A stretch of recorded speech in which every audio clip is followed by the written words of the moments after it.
Hi, folks. Welcome to Hope Rescue Podcast. We're Tim and Kimberly, and we are talking about hard things to say, which I think I just proved that was hard to say. It just sounded very pensive, very really. Thoughtful. Hi, Hello. folks. Hi, folks. Like you need to drop it low and drop it. Hi, we're here. Yeah. Well, we're in a series called Hard Things to Say.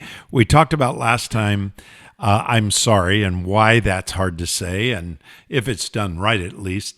And then today we're going to talk about tell me more, how to listen. The whole series is 6 episodes where I'm sorry, tell me more, no, setting boundaries, I love you, I need help, and thank you. And that's kind of where we're headed with this series. There are things that in a relationship are hard to say, and you probably know that. And maybe you have your own list, but this is our list of 6 that we wanted to share in this series. Yeah, so tell me more. So that it should be obvious, but it speaks to being a good listener. And I think it was you. What? Tell me more. Thank you. Yeah, I will.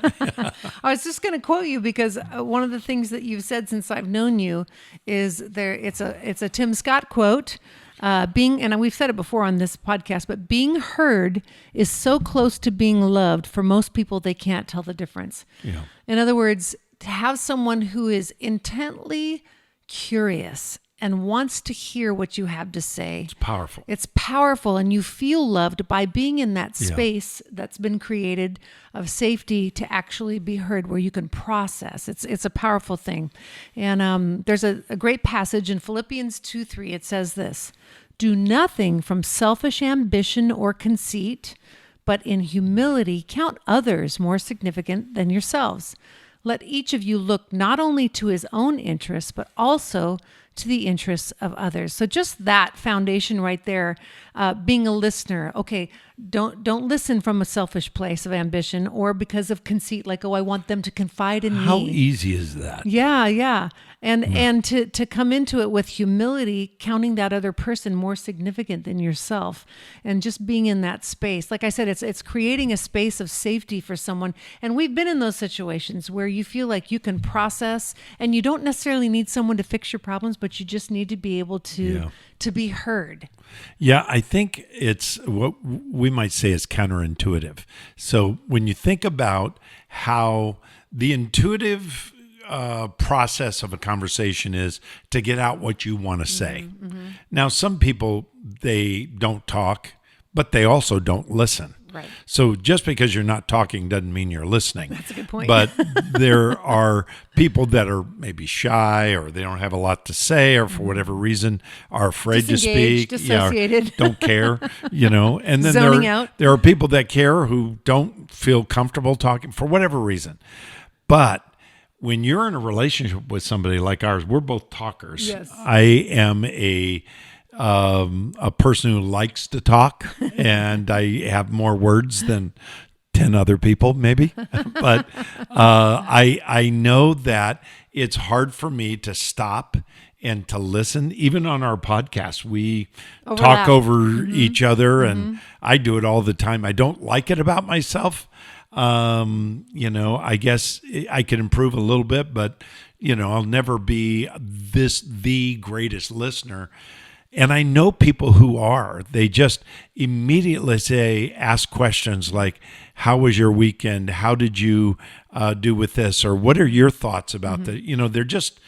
They're question askers. This is a powerful thing to give to somebody. I mean, to be fair, this is a very common dynamic, and it's a struggle to not have dueling monologues in conversations. Yes. And especially in the day Something and age. we talk about a lot here. Yeah, the day and age that we live in, being a good listener is an art to be refined and developed and created. So it almost is more, it's counterintuitive to be a listener. And it's very natural to be a speaker for most people to be heard, right? Yeah. So we have to develop that skill and give space for people to know like that it's okay that this is a struggle, but it's something that's really valuable to improve on. I was just sharing with you when we were putting this together that there's someone in my life that I feel like I when I'm saying something or telling a story, and it's Is this about me? well, it's happened with us for Yeah. sure, but this is a pretty consistent situation, and I don't think this person even realizes, but I'm actually never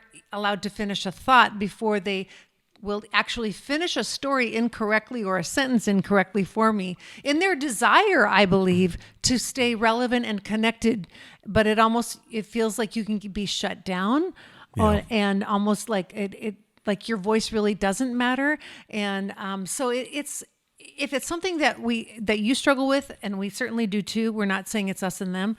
We certainly struggle with it. Tim and I go back and forth on this a lot because we do overlap a lot.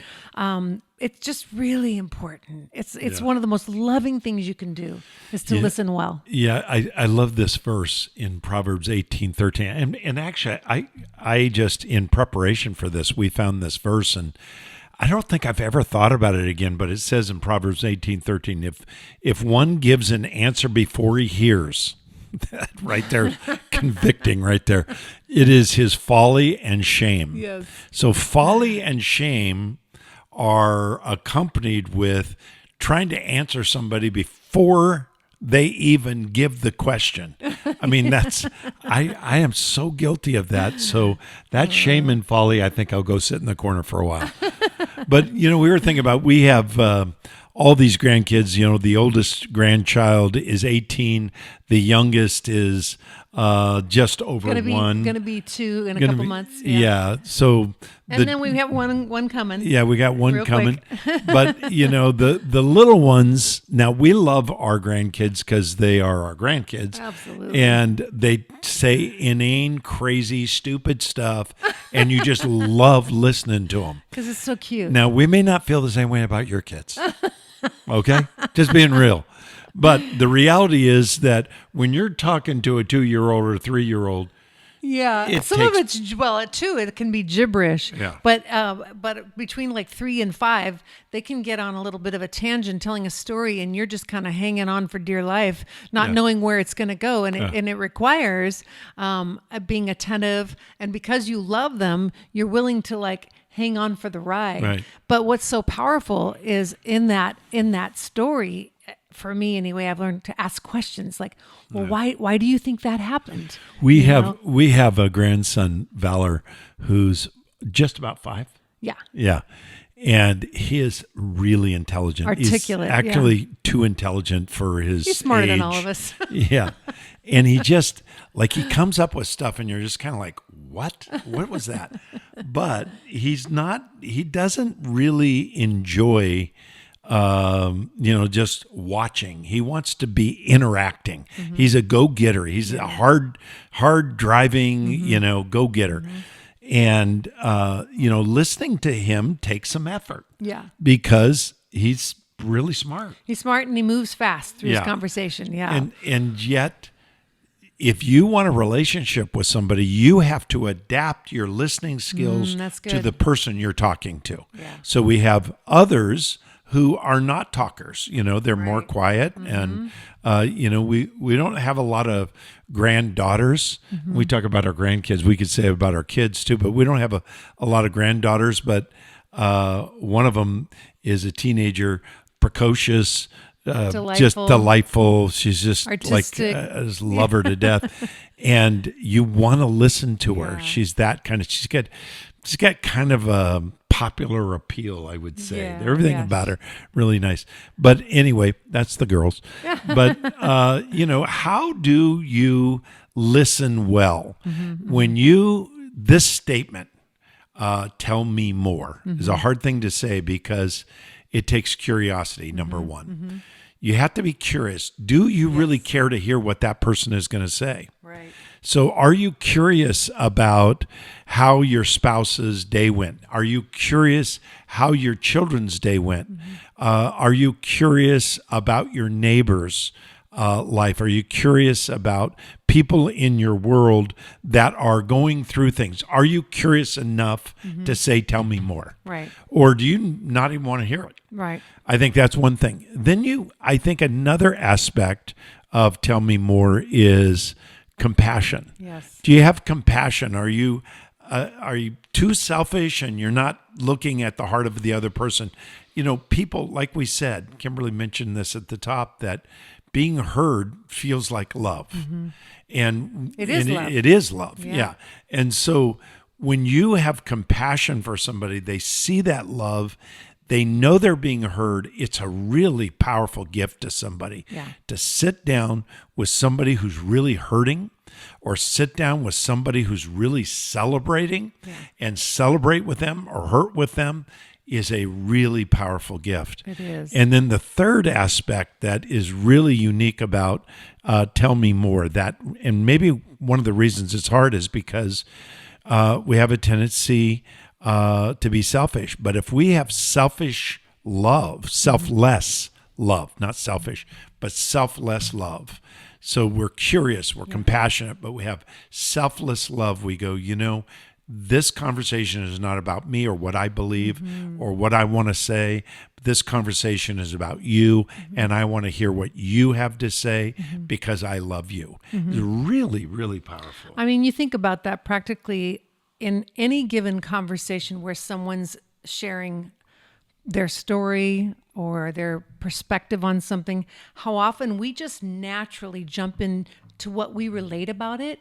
And instantly it can shift to about us. Yeah. Our story. Yeah. Well, once that happened to me, and what you do is you Oh my gosh. cut off that person and make it about you in that moment, when you had a beautiful opportunity to allow them to tell their story, and it may be even from a really good place. I think most often it is to try to be relatable, to try to give, some kind of encouragement. Oh, well, for me, when this, da, da, da, da, da, well, then you just totally took a U-turn in the conversation. And it's not a curious, compassionate, selfless love approach to a conversation. So before you go on, I was just going to say, I think you have to fight the temptation to make that conversation, just what you were saying, because what happens, like you'll be talking about something and it triggers something that happened to me, like you were saying, and I have to fight the urge to make it about what I want to say. And I mean, that's kind of self-evident, but have you ever been in a conversation while it's just all these things are sparking in your mind because your mind is full of all these stories and so forth, and you have to fight the urge to tell every story that comes to your mind. Right. And we care about our partners, obviously, but often we're driven by that self-interest in our conversations. Somehow to put ourselves back in that position of driving the conversation. And we don't even realize how it can be so second nature and it's so destructive, and so we end up not being a safe place for that person to process with. And I think a real practical thing to do as we're talking about it, and this is not in our notes, is when your partner or your friend or your coworker begins to share, just pinch your finger or your arm, whatever you have to do to remind yourself to just be present and listen and ask questions. Don't make this conversation about you. Avoid the temptation. If, for example, let's say that your spouse is a stay-at-home father or stay-at-home mom with little kids. And you've been at work and you're just ignited with all of these stories and things that have happened. And I can relate to that. And all this stuff is going on and you want to share. And yet you don't want to hear about Susie who, messed her diaper. And yet that's what the mother or the father who took care of that child all day wants to talk about, because that's what's important to them. Job. And that was their job for that day. Maybe it's not always their job, but I think it's really important not to play who's got the best story. And I think we do that a lot. And I don't mean to accuse you of that. I don't know who's listening, but I know I'll take responsibility for myself. I think sometimes I'm like, oh, this story is going to be really engaging. Everybody's going to love it. Well, maybe not. Maybe just listen to somebody else's story is really important. And what you're saying is care about your partner. That's really what it's about. That's what it is. It's showing care and love for your partner to be able to sit there and listen and let them process and not feel like you have an agenda in the mix. So, Well, let's give 3 steps. Okay. We're going to give 3 steps of how, and these are not unique. We'll be honest. We researched this, but out of all the different advice that we found in books and different articles and different things, these 3 stand up the most to us. I'm going to share the first one, and then Kimberly will take the last 2. But the first one, if you want to be an active listener, how to be an active listener. What I mean by an active listener is that you are interactive. So you are talking, you're interacting. But if you want to be an active listener and make it about your partner, what you're going to have to do is first, you're going to have to do what a lot of psychologists called echo. And the echo is where you restate what was said. Now, this is really key, restating what is said.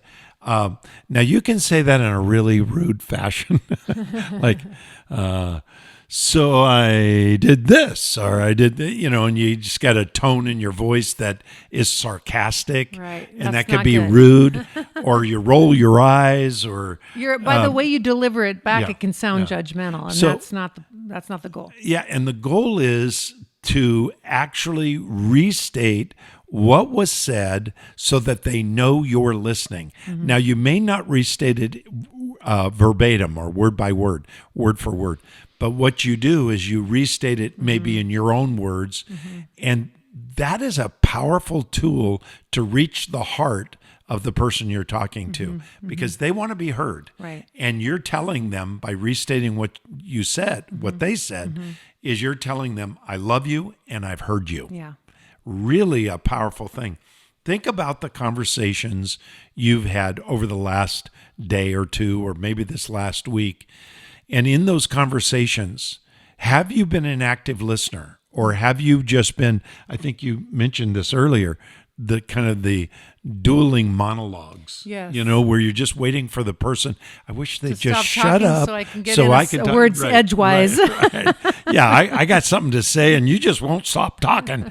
That's not an active listener. Yeah. That's a monologue. Then they share their monologue, and that's not great communication. Now, you may learn things, but it really is powerful to stay on task with what that conversation's about. So echo is the first one. Yeah, the second one would be to ask, don't ask, what did you say? Because then it sounds like you weren't listening at all. What was it? There's an old meme that says something like, so my wife said to me, did you hear what I just said? Yeah. And you think, that's an odd way to start a conversation. Well, and I think the point is to just maybe ask questions about clarification. So when this happened, you said you felt this way, and you were, and the reason why you felt this way was because, so they know that you are hanging on. You're giving an opportunity to clarify. It's showing that selfless love and focus on the words that they're saying. You're not coming up with ways to remedy and things you want to tell them how they could fix that. You're actually taking the time to break down what they said and to clarify about it, which kind of connects to number 3. It's very similar, and that is to summarize. In other words, paraphrase what they said. And one of the professionals, you'll hear it say, what I hear you saying is, so you're going to use their words. So, and then also you can say it like this, like, what I'm hearing you say is, and this is the way I'm interpreting this, giving them an opportunity to say, yes, actually, that's what I'm talking about. Yeah. And you're asking questions to reaffirm that you've been a good listener, that you're understanding what they're saying. And then here's this is not on the list, but that might lead to them saying, how do you feel about that? What do you think I should do in this situation? Yeah. And that's when you can go into those places that you've already been in your head of what you would, as a loving friend, confidant, wife, spouse, husband, whatever, and offer, well, if I were in your shoes, I would think about these things, not giving them directives of what to do, but what you would do in your situation and options that they could have, instead of saying, well, this is the recipe, and if you don't follow this, then you're probably doing something wrong, because we do that too. We tell people what they need to do in that situation, and they need options to be able to process, but don't make it about them. I mean, about yourself, make it about them and say, for me, maybe these would be some things that I would consider doing, but I'm not you, So anyway. Yeah, I think I'm sitting here listening. I'm like, gosh, they must be listening to this and go, man, Tim does that a lot. He breaks those rules, doesn't he? Hey, we're talking to ourselves and to you. We want you to know this is a struggle with life. It is counterintuitive to be a listener. It's you want to be heard, but so does the person you love wants to be heard. I remember we did a podcast several years ago with Pastor Mingo. He's the lead pastor of the church where I preach. Torrey Pines. Yeah, Torrey Pines Church. And he's a lead pastor there. And he's been doing podcasts for years for Saddleback and years and years. And he's really a good podcaster because he's a good Great listener. Yeah. And I remember doing a podcast. We were sitting at this table, the three of us, and we're going through this podcast. And then right at the end, it's getting to the end. And he just took everything we said and summarized it. There's no notes on this. Wow. And he summarized everything we said. I don't know if you remember that, but I was like, wow. Yeah. He was really listening. Yeah, he was listening.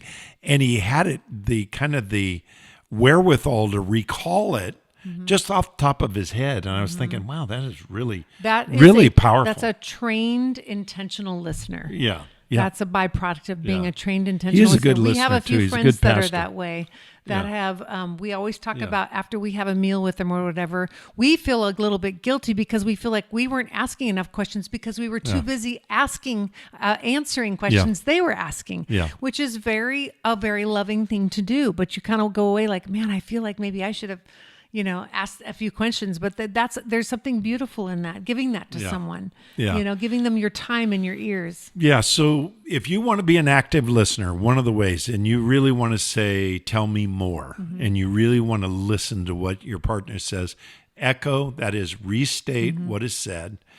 Secondly, ask questions, not just what did you say, but, ask probing Specific questions, clarifying questions, clarifying questions.